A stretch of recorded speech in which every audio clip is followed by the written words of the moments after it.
Mga master, uploaded na po sa Official Gazette of the Philippines itong Executive Order number 84 Series of 2025. Ito po ang increasing the subsistence allowance of military personnel of the Armed Forces of the Philippines. Matagal na rin po itong hinihintay ng atin pong mga kasundaluhan dahil last year pa po ay pinangako na po ang pagtaas sa kanila pong subsistence allowance. At ngayon lamang po signed po ito March 14. Ito pong order na ito ng Pangulong Marcos na taasan ang subsistence allowance ng mga officers and enlisted personnel of the AFP mula po sa dating 150 pesos ay magiging 350 pesos per day na siya effective January 1, 2025. So since March 14 na po lumabas yung order, ay aasahan na matatanggap ng mga eligible personnel yung 3 buwan na differential or kulang sa kanila pong natanggap na allowance.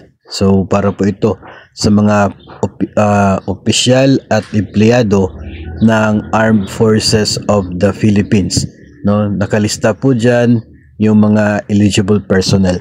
So marami po yung masaya na mga personnel po ng AFP at marami rin po yung hindi masyado masaya dahil po sa nag-e-expect na makapasali dito po sa increase pero hindi po sila kasama.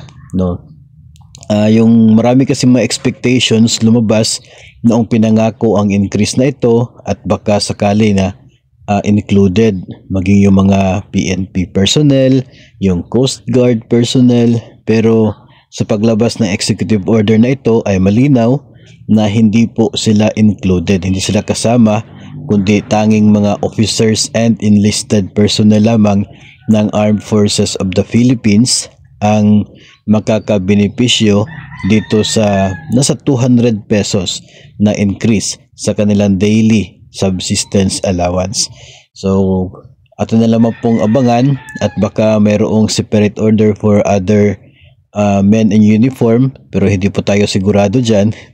And congrats para po sa mga personnel ng AFP. Ito po sa magandang balita na hatid ng EO 84 Series of 2025.